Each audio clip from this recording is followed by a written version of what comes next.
नमस्कार सभी को। आज 27 मई 2022।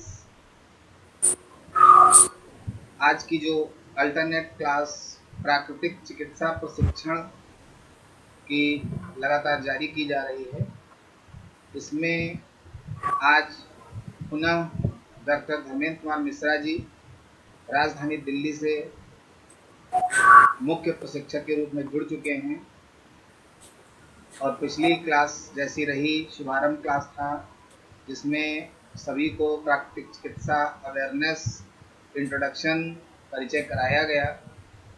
आज जो है उसी को थोड़ा सा pattern wise, syllabus wise startup किया जाएगा, जिसमें आप सभी लोग अगर जुड़े रहते हैं तो आपको निश्चित है कि उसकी विशिष्ट जानकारी आपको उपलब्ध होगी और आगे से आपको सीरियल वाइज क्रमवार सारा सिलेबस मिलता जाएगा। तो आइए हम जो है चलते हैं श्री डॉक्टर धर्मेंद्र कुमार मिश्रा जी के पास और आगे की आज की क्लास को स्टार्ट करें। आप सबको नमस्कार और सर आपका बहुत बहुत धन्यवाद। ये मौका मुझे आपने उपलब्ध कराया है और ये बहुत ही सुंदर विषय है, बहुत ही अच्छा सब्जेक्ट है। जो BNYS का कोर्स है वो अपने आप में बहुत ही एक पूर्ण कोर्स है। अगर उसको ध्यान से उसकी स्टडी की जाए, उसकी पढ़ाई की जाए तो हर इंसान सक्षम हो सकता है अपना स्वास्थ्य, अपने परिवार का स्वास्थ्य, अपने समाज का स्वास्थ्य रखने में। प्राकृतिक जीवन की जो अवधारणा है और प्राकृतिक चिकित्सा है, दोनों एक समान है। जब इस जीवन की अवधारणा तय हुई थी इस यूनिवर्स में, तो साथ ही प्राकृतिक चिकित्सा की अवधारणा भी, उत्पत्ति उसकी भी हुई थी। इसमें हम जो हमारे पास सिलेबस हमें दिया गया उसके हिसाब से प्राकृतिक जीवन की अवधारणा क्या है, प्राकृतिक चिकित्सा का अर्थ क्या है, उसकी परिभाषा क्या है, उसका इतिहास क्या है, उसका मूल सिद्धांत क्या है, ये सारी चीजें जो एक पहला चरण होगा उसमें हम पढ़ेंगे। लेकिन उससे पहले मैं कुछ छोटी छोटी चीजें आप लोगों के समक्ष रखना चाहूंगा कि क्यों ये BNYS कोर्स इतना महत्वपूर्ण है, हमें उसको सीरियसली स्टडी करना चाहिए और जो नहीं भी जुड़े हैं उनको भी जुड़ना चाहिए, सबको ये कोर्स करना चाहिए। उसका जो मुख्य कारण है, अगर आप लोग गौर से देखेंगे तो जो वर्तमान समय है, हम सब विभिन्न भिन्न भिन्न प्रकार की समस्याओं से जूझ रहे हैं, अपनी तरफ से बहुत प्रयास कर रहे हैं। एक से एक 5 स्टार हॉस्पिटल्स में हम जाते हैं अपने हेल्थ को मेंटेन करने के लिए, बहुत इसके पीछे खर्चा करते हैं, बहुत चिंतित रहते हैं और उस चिंता, उस अवसाद की वजह से बहुत सारे रोग उत्पन्न हो जाते हैं। एक तो ये हुआ कि हमारा स्वास्थ्य ठीक नहीं है, दूसरा ये हुआ कि स्वास्थ्य के बारे में चिंता करके, हम चिंतन नहीं करते हैं, चिंता करके और बीमारियों को उत्पन्न करना अपने शरीर में, जो हम इस नेचुरोपैथी में स्टडी करेंगे कि किस तरह हमारी चिंतन, हमें चिंतन करना चाहिए लेकिन हम चिंता करके अपने शरीर में खुद ब खुद बीमारी को उत्पन्न करते हैं। इस सब बारे में हम पढ़ेंगे, किस तरह से होता है, किस तरह से काम करता है। प्राकृतिक चिकित्सा के बारे में मैं कहूँ, ये बड़ा ही सरल, सुलभ, उपयोगी और अस्थायी समाधान देने वाला चिकित्सा है, जिसके लिए आपको कोई एक्स्ट्रा एफर्ट नहीं करना है, जिसके लिए आपको कोई एक्स्ट्रा पैसे नहीं खर्च करना है, जिसके लिए आपको कोई एक्स्ट्रा, कहते हैं ना कि जैसे अब एलोपैथी पढ़ने जाते हैं तो ये शास्त्र है, ये विज्ञान है, ये पढ़ना है, वो पढ़ना, ऐसा कुछ नहीं है। प्राकृतिक चिकित्सा कोई शास्त्र नहीं है, कोई वेद पुराण नहीं है, कोई आयुर्वेद नहीं है, ये एक जीवन शैली है। इसको समझने की जरूरत है। जिसका प्राकृतिक चिकित्सा आपको क्या कहता है, आप प्रकृति के समीप रहकर प्राकृतिक नियमों का पालन करके, जिसका संबंध हमारी संस्कृति, हमारी सभ्यता से है, जिसको हमारे पूर्वज ने बड़े मेहनत करके, बड़े संजोग के स्थापित किया, हमारे भौगोलिक स्थिति के अनुरूप उसको ढाला, हमारी सामाजिक व्यवस्था के अनुरूप उसको बनाया। उस चीजों को जो हमारे लिए बड़ा ही सुलभ है फॉलो करना भी, जिसके जो हमारे लिए बड़ा सुलभ हो जाता है, क्यों? क्योंकि हमारी परंपरा चली आती है, इसके साथ हमारे परिवार की परंपरा चली आती है, हमारे पूर्वज, हमारे दादा, हमारे नानी, हमारे पिता सब उस चीज को फॉलो करते हैं। तो अक्षरशः हम ये देखते हैं कि उसको ज्यादा स्टडी करने की हमें जरूरत नहीं पड़ती। ये सारी चीजें हैं, इसका बहुत लंबा चौड़ा इतिहास है। सदी के कुछ समय में इसको एक तरह से एक पारिवारिक स्तर पर, सामाजिक स्तर पर यह स्थिति था, लेकिन जैसे जैसे इस दुनिया में आधुनिकीकरण होता गया, औद्योगिकरण होता गया, फिर से इंसान को इसकी जरूरत महसूस हुई। क्योंकि जैसे जैसे औद्योगिकरण हुआ, जैसे जैसे सामाजिकरण हुआ, इंसान में मत भिन्नता आया, इंसान विभिन्न पंथों, विभिन्न तरीके, विभिन्न चीजों को अपनाया, और उससे जो जीवन शैली है वो खराब होता गया। उसके लिए बड़े सारे आधुनिक चीजों का उपयोग किया गया, लेकिन उससे संतुष्टि प्राप्त नहीं हुई। उसका साइड इफेक्ट समाज में पड़ता गया, और उसी समाज में जो साइड इफेक्ट आया वो प्रवृत्ति, जिसे हम कहते हैं एक सात्विक प्रवृत्ति होता है और एक राक्षसी प्रवृत्ति होता है। सात्विक प्रवृत्ति का क्या काम होता है? समाज में पॉजिटिविटी जनरेट करना, समाज में पॉजिटिविटी को आगे ले जाना, समाज को सकारात्मक बना के रखना, ताकि समाज में शांति सौहार्द बनी रहे, समाज में यूनिवर्स, भगवान के द्वारा जो उपलब्ध साधन है उसका संतुलित इस्तेमाल किया जा सके। ये हो गया सात्विक प्रवृत्ति के लोग। और जो राक्षसी प्रवृत्ति के लोग होते हैं, उनका क्या कहना है? मेरी मोनोपोली होनी चाहिए, मेरे अधिकार क्षेत्र में सब कुछ होना चाहिए। तो प्राकृतिक चिकित्सा इसका विरोध करता है। क्यों? क्योंकि प्राकृतिक चिकित्सा का मूलभूत सिद्धांत क्या है? पंचतत्व। अब पंचतत्व जो स्वयं यूनिवर्स में स्व उत्पत्ति से निर्मित है, उसमें किसी का योगदान नहीं है उसके निर्माण में, तो वो सबके लिए समान है। तो प्राकृतिक चिकित्सा यही कहता है कि जो चीज सबके लिए समान है उसको सबको हासिल होना चाहिए, और उसी को इस्तेमाल करके हम अपनी परिस्थितियों के अनुरूप, अपनी सामाजिक वातावरण के अनुरूप, अपने भौगोलिक वातावरण के अनुरूप जो चीजें उपलब्ध है, फॉर एग्जाम्पल अगर हम भारत में रहते हैं तो हम ऑलिव ऑयल इंपोर्ट करके खाने के बजाय अगर हम फ्लैक्सीड ऑयल का इस्तेमाल करें तो हमारे लिए बहुत बेहतर होगा। उसका कारण क्या है? जो ऑलिव ऑयल है वो वहां की भौगोलिक वातावरण के हिसाब से बनाया गया है, वहां के उत्पादन है। जो फ्लैक्सीड है, अलसी है, वो हमारे यहाँ का उत्पादन है, हमारे वातावरण में विकसित है, वो हमारे लिए ज्यादा सुटेबल होगा। तो ये जो अंतर है, ये जो चीजें, यही हमें प्राकृतिक चिकित्सा सिखाता है कि हम उन चीजों को करें। लेकिन हम मनुष्य ने क्या किया? हम प्रकृति से दूरी बनाते गए, प्रकृति से दूरी बनाते गए, और विभिन्न तरह के रोगों की उत्पत्ति होती गई। तो उसी को इसमें हम समझने का प्रयास करेंगे।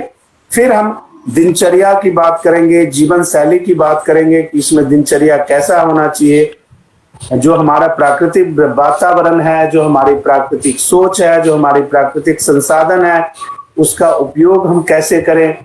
हम जो सुबह से शाम तक उठते हैं, जाते हैं, बैठते हैं, उसका प्रयोग, जैसे मैं आपसे कहूं कि आप लोगों को ये जानकर बड़ी प्रसन्नता भी होगी और कई दफा आश्चर्य भी होता है कि कई लोगों को जानकारी होता भी नहीं है। हमारे यहाँ हजारों वर्षों से उपवास की प्रथा है, हम उपवास करते आए हैं। 2016 में जापान के एक साइंटिस्ट थे, उनको उपवास पे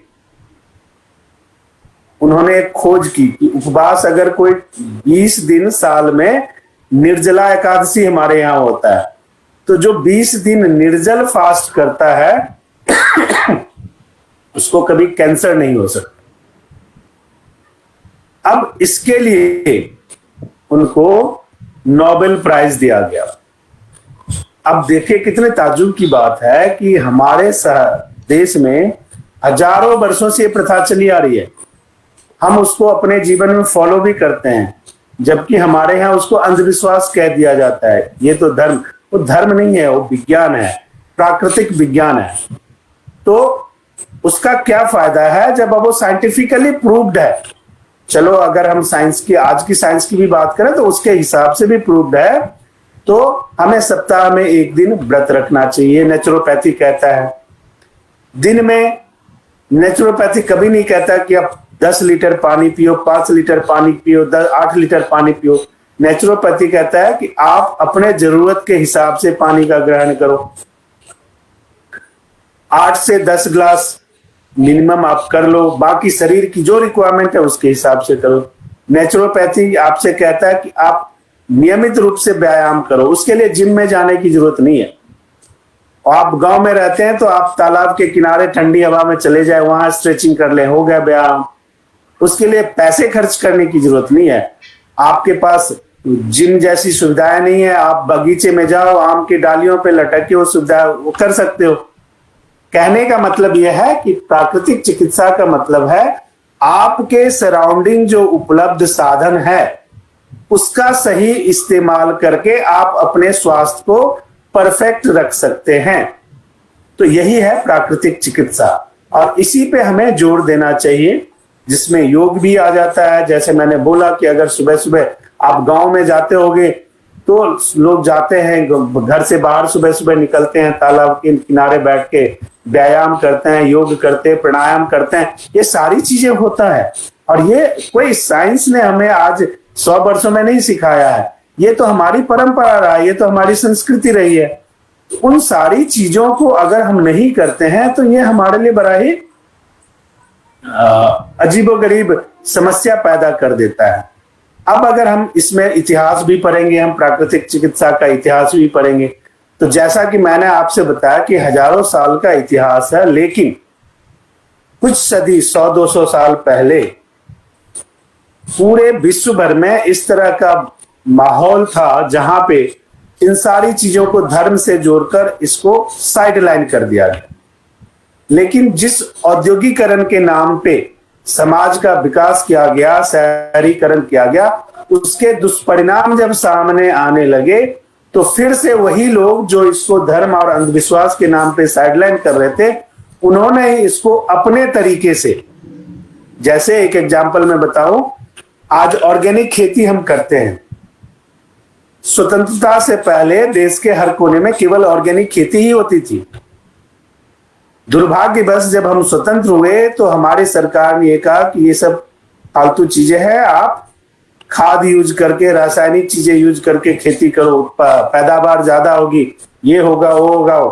वही सरकार आज कह रही है कि नहीं, आप ऑर्गेनिक खेती करो। हम स्वतंत्रता से पहले हर घर में खादी के कपड़े पहने जाते थे, सरकार ने नहीं कह दिया ये पॉलिस्टर का, ये वो सारी चीजें आ गई। अब आज उसी खादी और सूती के कपड़े को ब्रांडेड बना के हमारी ही चीजों को, हमें जो हम कहते थे, जिसमें हम जीते थे, उसको हमें साइडलाइन कर दिया और फिर उसी को हमें प्रमोट किया जा रहा है। तो ये जो दोहराई चीजें हैं जरूरत के हिसाब से, उस चीजों को हमें ध्यान रखना, और इसी से अंदाजा लगता है कि हमारी जो सभ्यता थी, हमारी जो संस्कृति थी, वो कितनी मजबूत थी। और ये आज की बात नहीं है, ये वेद काल से, आप आयुर्वेद काल से, कहीं से भी आप लो, आप हमारे सुपर साइंटिस्ट थे, ऋषि मुनि थे, अगर आप उनके आचरण को ही देखो, वो क्या था, वो प्राकृतिक चिकित्सा में ही जीतते थे। और ऐसे ऐसे हम उनको सुपर साइंटिस्ट कहते हैं। वो सुपर साइंटिस्ट क्यों थे? क्योंकि उनके द्वारा जो खोज की गई चीजें, उनके द्वारा जो व्यवहारिक चीजें बताई गई, आज भी वैज्ञानिक उस पर 100% खरे नहीं उतर पाए। उसी पे वो रिसर्च कर रहे हैं, उन्होंने कुछ नया नहीं किया, उसी को रिसर्च करके इनोवेट करके नए तरीके से परोस रहे हैं। लेकिन आज की डेट में जो 100 साल 150 साल पहले इनका इस चीज प्राकृतिक चिकित्सा का आधुनिकीकरण किया गया, तो उनके योगदान को भी इनकार नहीं किया जा सकता है। उनका भी योगदान रहा, उनको भी इसको बढ़ाने में उन्होंने हेल्प की। तो इन सारी चीजों का हम स्टडी करेंगे। उसके बाद जो है मूल सिद्धांत पे आएंगे, जो इसके 10 सिद्धांत है उसका हम स्टडी करेंगे। जो हमारे सिलेबस है उसके हिसाब से हम पूरा उसका स्टडी करेंगे, जानने का प्रयास करेंगे जो प्राकृतिक चिकित्सा है उसका मूल सिद्धांत क्या है, मूल तौर पे हम उसको किस तरह से अपने जीवन में अप्लाई कर सकते हैं, अपने जीवन में लागू करके हम जो है अपने आप को स्वस्थ रख सके, अपने समाज को नया डायरेक्शन दे सके। ये सारी चीजें हम कैसे कर सकते हैं, इन सारी चीजों पे भी इस सिलेबस में चर्चा किया जाएगा। उसके बाद हम रोग पर नियंत्रण कैसे किया जाए, रोग क्या है, रोग कैसे उत्पन्न होता है, रोग को नियंत्रित कैसे किया जा सकता है, चिकित्सा के 4 आधार कौन कौन से हैं, उन सारी चीजों पे चर्चा करेंगे। ये सारी चीजें हमारी सिलेबस में है, तो उन सारी चीजों पर हम गहन अध्ययन करेंगे और जानने का प्रयास करेंगे। मेरा जो मुख्य उद्देश्य है वो मुख्य उद्देश्य ये है कि इसका जो व्यवहारिक पक्ष है, प्राकृतिक चिकित्सा का जो व्यवहारिक पक्ष है वो ज्यादा से ज्यादा आपके साथ डिस्कस किया जाए, ताकि आप इस कोर्स को करने के बाद एप्लीकेशन के तौर पे इसका इस्तेमाल कर सके, जिससे आपको भी फायदा मिले और आने वाले लोगों को भी फायदा मिले। और यही उद्देश्य है, जो ऋषिकुल योगपीठ है उसका भी यही उद्देश्य है कि ज्यादा से ज्यादा लोगों को इसका लाभ प्राप्त हो, आप अपने सराउंडिंग, अपने समाज में इस तरह का आचरण व्यवहार पैदा करने में सक्षम बन सके और लोग ज्यादा से ज्यादा इसको अपनाएं। तो ये सारी चीजें हम इसका स्टडी करेंगे और ये हमारे कोर्स में है। उसके बाद हम आते हैं जो पंच तत्व है, 5 एलिमेंट है, जैसा कि मैंने पहले भी बताया था, ये 5 अंगुली है। हम कहते हैं आपका स्वास्थ्य आपके हाथ, ये हाथ है, इसी हाथ में हमारा स्वास्थ्य निहित है। सॉरी, अगर हम ध्यान दें तो जैसा मैंने पहले भी डिस्कस किया था कि यूनिवर्स का रेप्लिका हमारा शरीर है और शरीर का रेप्लिका हमारा हाथ है। इस आधार पर हम कह सकते हैं कि आपका स्वास्थ्य आपके हाथ। अगर आप अपने हाथ में दी हुई चीजों को समझ पाए, आप अपने हाथ में दी हुई चीजों का एप्लीकेशन प्रॉपर कर पाए, तो आपका स्वास्थ्य कभी नहीं बिगड़ेगा। क्यों? क्योंकि हाथ में जो थंब है वो अग्नि यानी फायर एलिमेंट को दर्शाता है, जो ये तर्जनी है ये एयर वायु को दर्शाता है, ये आकाश को दर्शाता है, ये पृथ्वी को दर्शाता है, ये जल को दर्शाता है। हमारा शरीर, हमारा यूनिवर्स इन्हीं 5 चीजों से निर्मित है। अब अगर इन हाथ को मैं देखूं और मुझे मैं 2 बीमारी का नाम लूं कि बहुत इंसान मोटा हो गया है और इंसान बहुत पतला हो गया है, अब उसका इलाज क्या है? इसी हाथ में इलाज है। अब देखिए, ये है पृथ्वी तत्व, ये है अग्नि तत्व। अब पृथ्वी तत्व और अग्नि तत्व को हम अगर मिला देते हैं तो ये किस चीज का निर्माण करेगा? मांसपेशी ऊतक को मजबूत करेगा, हमारा मेटाबॉलिक रेट बढ़ाएगा। हम अगर पतले हो रहे हैं तो हम स्वस्थ होते जाएंगे। इसकी साइंटिफिक विश्लेषण जब मैं कोर्स में पढ़ाऊंगा तो इसी को अगर मैंने पृथ्वी तत्व को फोल्ड कर दिया और अग्नि तत्व को उसके ऊपर रख दिया तो हमारा मोटापा कम हो जाएगा, क्योंकि इसको हम कहते हैं सूर्य मुद्रा। सूर्य क्या करता है? हीट जनरेट करता है। अब हीट जनरेट होगा तो क्या होगा? हमारे शरीर का मेटाबॉलिक रेट इंक्रीज होगा और हमारी कैलोरी बर्न होगी। मोटापा कम करने के लिए हमें क्या करने की जरूरत होती है? हमें अपने कैलोरी बर्न करने की जरूरत होती है। इन सारी चीजों पे हम इस पर ये जो हाथ है हमारा, इसी पे 2 सेशन होगा। इसमें बहुत कुछ है जिसको सीख कर हम प्राकृतिक चिकित्सा में अपना सकते हैं, उसका एप्लीकेशन कर सकते हैं और उससे इंसान को बहुत लाभ प्राप्त होगा। इन सारे 5 तत्वों का शरीर पर क्या प्रभाव पड़ता है? आकाश तत्व है, उसका साइंटिफिक एस्पेक्ट क्या है?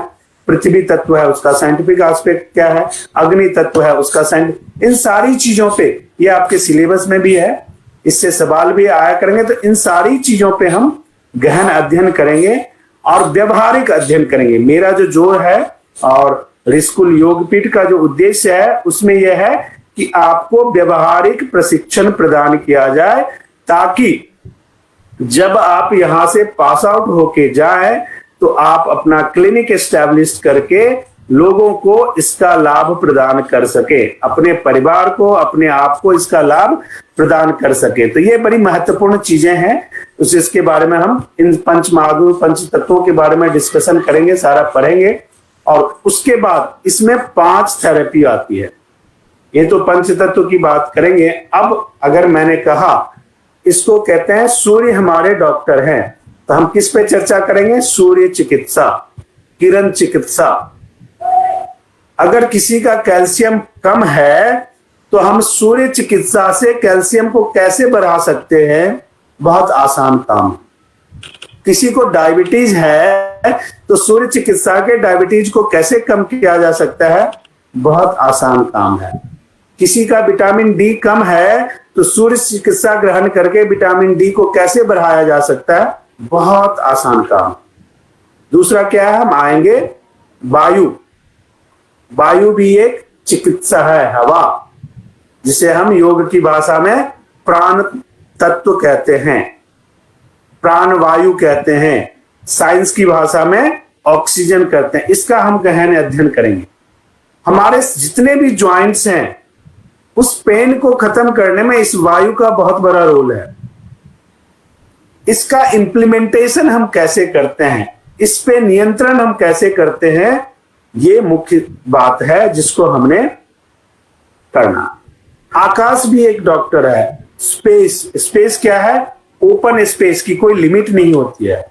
ये आपकी सकारात्मक सोच को एक नई उड़ान देता है, आपको ओपन माइंडेड बनाता है, आपको अपनी आकांक्षा, अपना विजन तय करने में सहायता करता है, उस विजन को अन्य तत्वों से हेल्प लेके प्राप्त करने में सहायता करता है। इसका मतलब क्या है? जिसका आकाश तत्व अच्छा है वो इंसान एक्सट्रोवर्ट होता है, जिसका आकाश तत्व अच्छा नहीं है वो इंसान इंट्रोवर्ट होता है। अब इंट्रोवर्ट एक्सट्रोवर्ट में क्या अंतर है? जो इंट्रोवर्ट है वो जल्दी बोलते नहीं है, किसी से बात नहीं करते, वो अपने आप में मस्त रहते हैं। उन्होंने अपनी एक आवरण बना रखी है, उसी में रहना उनको पसंद है।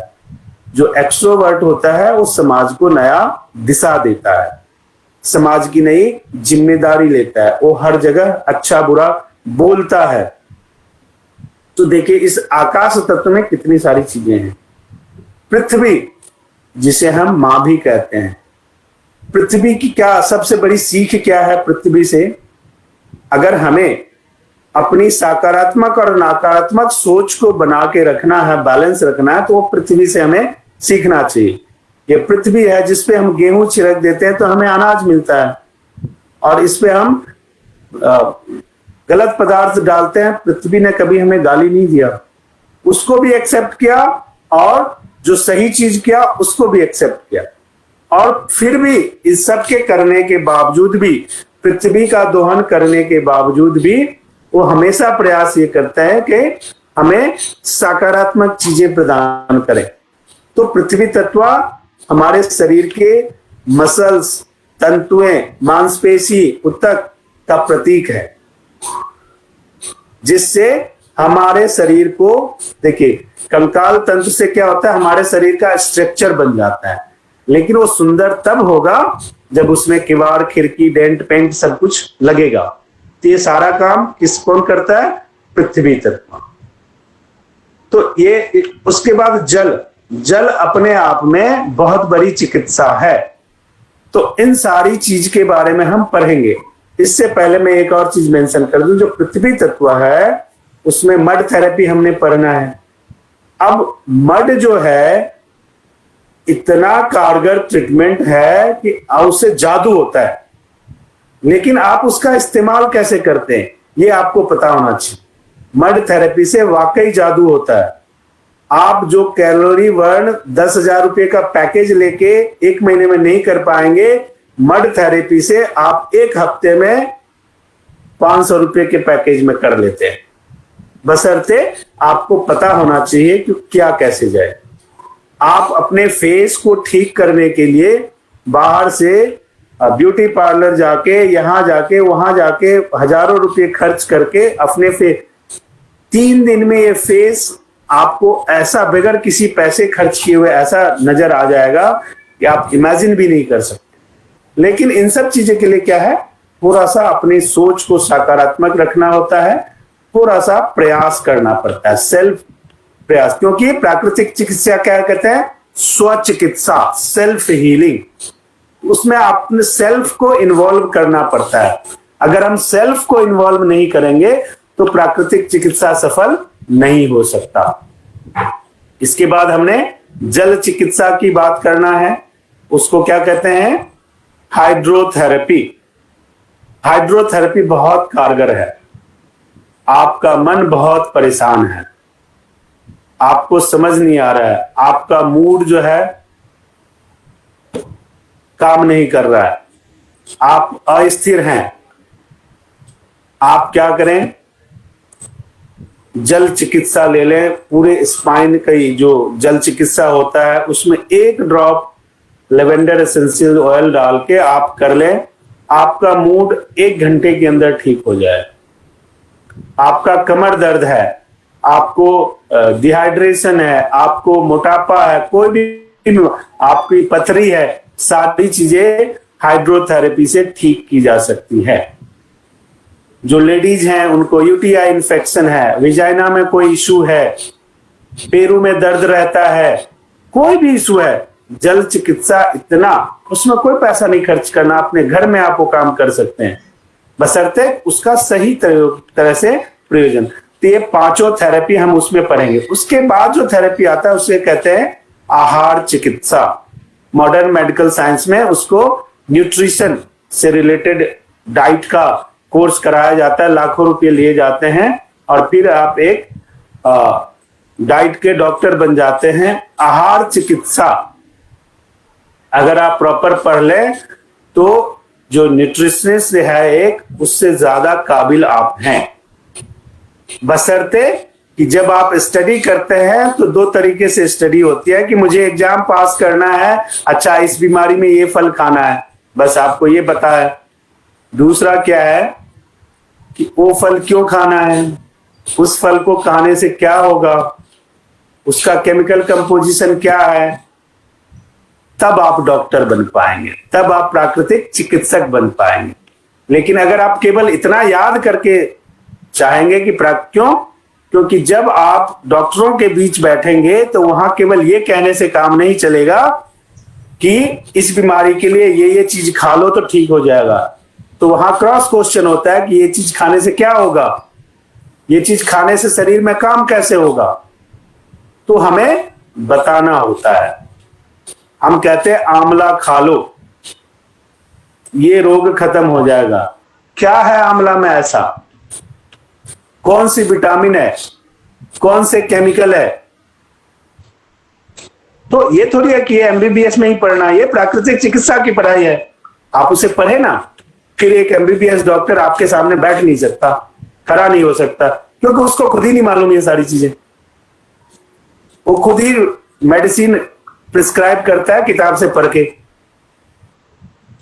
तो जब आप केमिकल की बात करोगे वो पीछे हट जाएगा और वहां पे नहीं, बाद में वो आपको फोन करेगा, अच्छा जी मुझे भी ये प्रॉब्लम है, आप बताओ जरा मैं क्या करूं।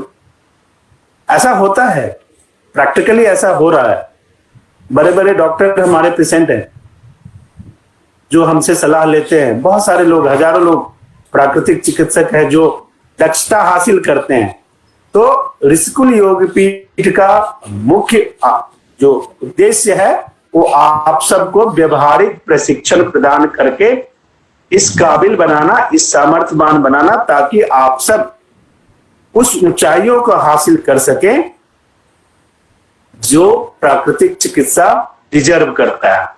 क्योंकि जब आप उस ऊंचाइयों को छुएंगे तो प्राकृतिक चिकित्सा पूर्ण रूप से स्थापित होगी और ये मेन स्ट्रीम चिकित्सा होगी। जो आज की डेट में लोग वैकल्पिक चिकित्सा की बात करते हैं, तो जिम्मेदारी हमारी है, हम हैं उसके। अगर हम उसको फॉलो करते हैं तो ये हमारी जिम्मेदारी है उस चिकित्सा को फिर से मेन स्ट्रीम चिकित्सा के रूप में स्थापित करें, और वो सारी गुण उसमें हैं। जरूरत है हमें उस चीज का अध्ययन करने का, हमें उस चीज को उस रूप में प्रेजेंट करने का, क्योंकि आज की जो दुनिया है वो साक्ष्य बेस्ड है। तो जब मैं कहूंगा कि आंवला के अंदर या नींबू के अंदर विटामिन सी इतने क्वांटिटी में है और विटामिन सी ये काम हमारे शरीर में करता है, तो एक्सेप्ट करेंगे। लेकिन अगर मैं सीधा ये कह दूंगा कि आप नींबू लो इससे ये हो जाएगा, तो एक्सेप्ट नहीं करेंगे, क्योंकि उनको तो केमिकल वैल्यू का पता है कि अगर केमिकल वैल्यू किसका क्या है, तो हम क्यों नहीं बता सकते केमिकल वैल्यू? उसमें कौन सी वेद का अध्ययन करना है, वो हम बताएंगे ना आपको। उसको पढ़िए, आप करिए, आप स्कूल योगपीठ आपके साथ है, आप करें, पढ़ें, आगे आए। आपको जिस तरह की सहायता की आवश्यकता है सब हम देने के लिए तैयार हैं। तो आप सब, इसके अलावा ये आहार चिकित्सा, ये 7 चीजें मैंने डिस्कस की, इसके अलावा फिजियोलॉजी और एनाटॉमी का भी हम स्टडी करेंगे, जो आवश्यक नेचुरल प्राकृतिक चिकित्सा के लिए है, उसके बारे में भी स्टडी करेंगे। ये सारी चीजों का स्टडी जब प्रॉपर वे में हम करेंगे, तो इससे हमें आत्मबल प्राप्त होगा। जब हमारे अंदर ज्ञान होगा तो हमारे अंदर आत्मबल होगा। उस आत्मबल के आधार पर हम इसको व्यवहारिक रूप में इंप्लीमेंट करेंगे, उससे हमें अनुभव प्राप्त होगा। और जब वो अनुभव हमारे साथ होगा, इस चिकित्सा को, इस पद्धति को एक बार फिर से हम सब इसमें सक्षम होंगे, इसको मेन स्ट्रीम के रूप में स्थापित कर सके। तो मेरे ख्याल में सर ये सारांश के रूप में मैंने एक विवरण दे दिया है, और इसका जो है फिर डे बाय डे क्लास करके हम इसको पूरी तरह से बताएंगे, और जो भी स्टूडेंट हैं उनसे एक बार बात कर लिया जाए और उस हिसाब से शुरू कर देंगे। जी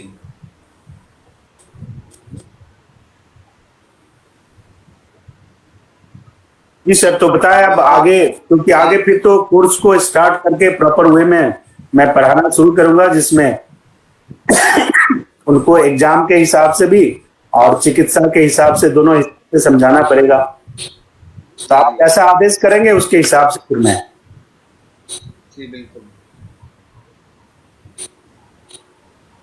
जैसा कि अभी डॉक्टर धर्मेंद्र कुमार मिश्रा जी ने बताया, पूरा ओवरव्यू रिवाइज किया, जो फर्स्ट डे बताया गया उसी के अकॉर्डिंग प्राकृतिक चिकित्सा का प्रशिक्षण लेना क्यों जरूरी है।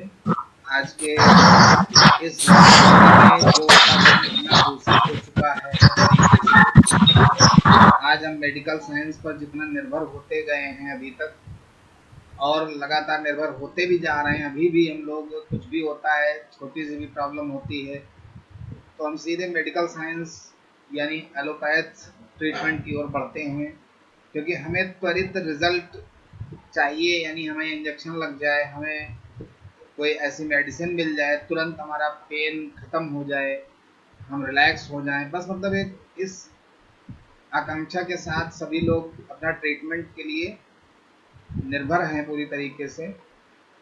जबकि जैसा कि डॉक्टर साहब ने बताया भी था कि प्राकृतिक चिकित्सा में भी त्वरित रिजल्ट की व्यवस्था है। ये जो वहम बना हुआ है कि प्राकृतिक चिकित्सा बहुत देर में रिजल्ट देता है, इस वहम को समाप्त करने के लिए ही हमारी मुहिम चल रही है। प्राकृतिक चिकित्सा को प्रैक्टिकली कैसे जमीनी स्तर तक लाया जाए, कैसे लोग इससे त्वरित उपचारित किए जाएं, ताकि इस पर लोगों का विश्वास बढ़े कि वास्तव में जो है प्राकृतिक चिकित्सा हमारी प्राचीनतम जो चिकित्सा पद्धति है वह त्वरित रिजल्ट देती थी, आज भी दे सकती है और दे रही है।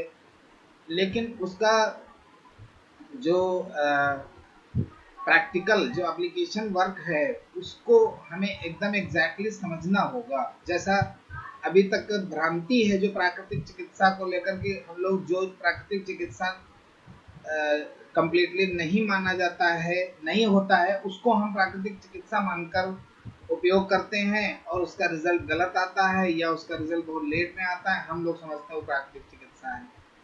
तो इस तरीके से वही पहले फर्स्ट डे शुभारंभ क्लास जो थी उसमें भी बताया गया था कि हम प्राकृतिक चिकित्सा के माध्यम से भी कई रोगों का या सामान्यतः सभी रोगों का इलाज जो है उपचार किया जा सकता है और उसमें रिजल्ट भी आएगा और परमानेंट रिजल्ट आएगा। सबसे बड़ी बात है कि जो ये मेडिकल साइंस ट्रीटमेंट जो चल रहा है इसमें क्या है कि आप अगर एक उपचार करते हैं एक बीमारी का तो 10 अन्य बीमारियां उत्पन्न हो जाती हैं। उन 10 अन्य बीमारियों को फिर ट्रीटमेंट में लाते हैं तो उनसे और बीमारियां उत्पन्न हो जाती हैं। मतलब आप धीरे धीरे करके जो ये कहते हैं ना कि उम्र कम होती जा रही है।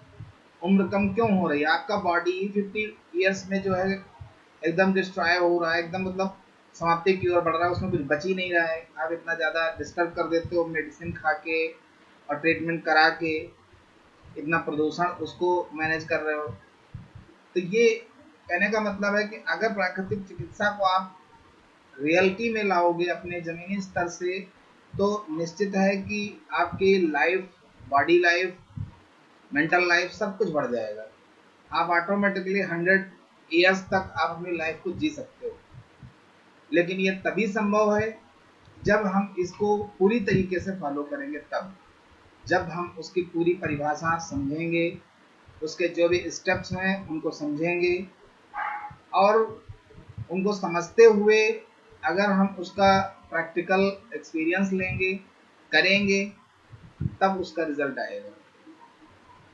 और ये जो मुहिम चल रही है कोर्स के माध्यम से प्रशिक्षण देने की प्राकृतिक चिकित्सा पद्धति के लिए, उसके लिए हमारी जो टीम वर्क कर रही है, अभी आपने डॉक्टर धर्मेंद्र कुमार मिश्रा जी का परिचय लिया और 2 क्लासेस जो हुई हैं शायद सभी को मालूम तो चल ही गया होगा कि जो एक फिजियोलॉजी एनाटॉमी बेस पर प्राकृतिक चिकित्सा को किसी भी टेक्निक के माध्यम से जो 5 चिकित्सा मुख्य हैं जो बताई गई हैं पंच महाभूत के अनुसार, उस पर पूरा कंप्लीट नॉलेज है।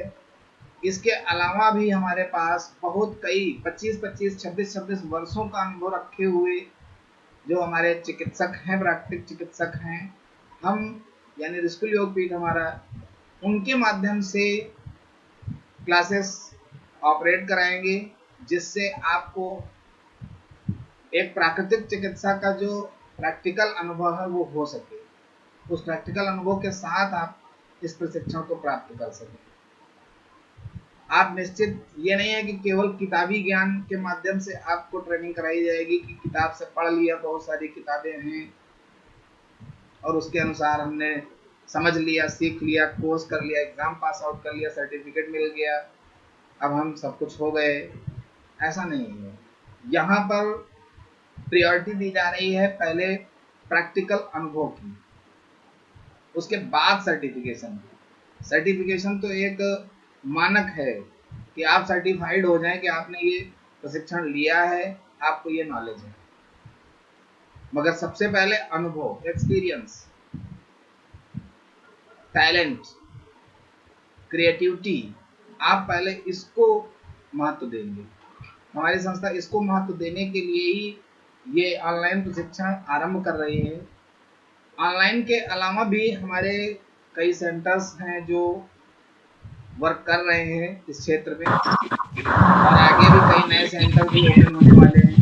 उनमें भी जा करके आप ऑफलाइन में प्रशिक्षण लेंगे, उसकी भी सुविधा आपको उपलब्ध कराई जाएगी। तो इस तरीके से इस मुहिम का सभी लोग साथ दें और इसमें ज़्यादा से ज़्यादा लोग जुड़ने का प्रयास करें ताकि इस तरीके एक एक कदम अगर हम आगे बढ़ेंगे तो निश्चित है कि हम अपने पर्वत और शिखर पर चढ़ करके हम इस मंजिल को हासिल कर लेंगे और आने वाले समय में हमारा पूरा देश प्राकृतिक चिकित्सामय होगा और हम अल्टरनेटिव चिकित्सा का जो पार्ट बने हुए हैं उसको हमें रेगुलर चिकित्सा में परिवर्तित कराना है। इसमें सबके साथ की ज़रूरत है।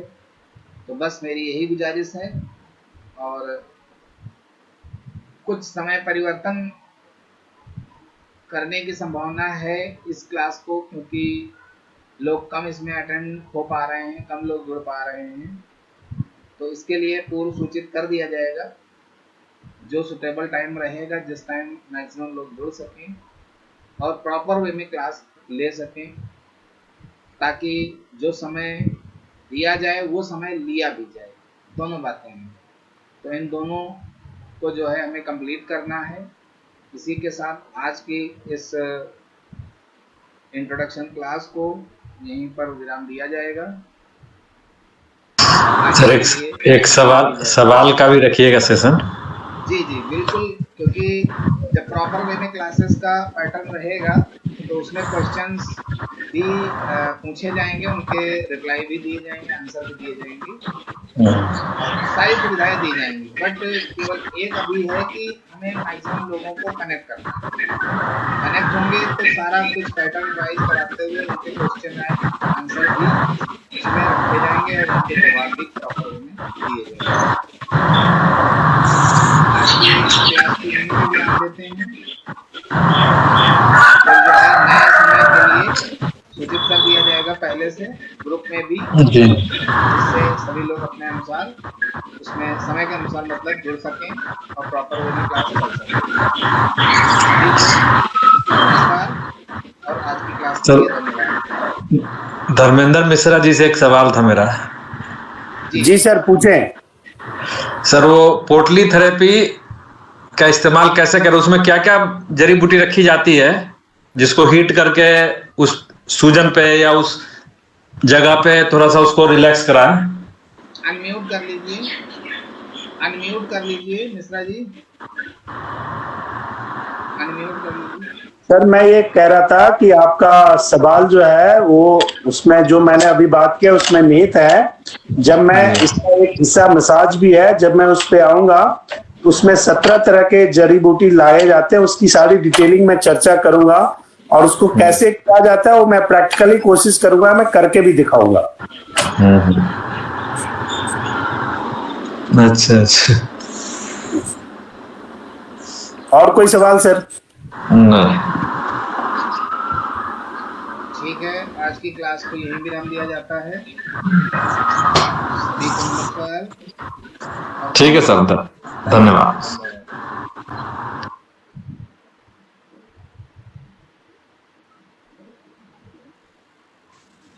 धन्यवाद सर। धन्यवाद धन्यवाद।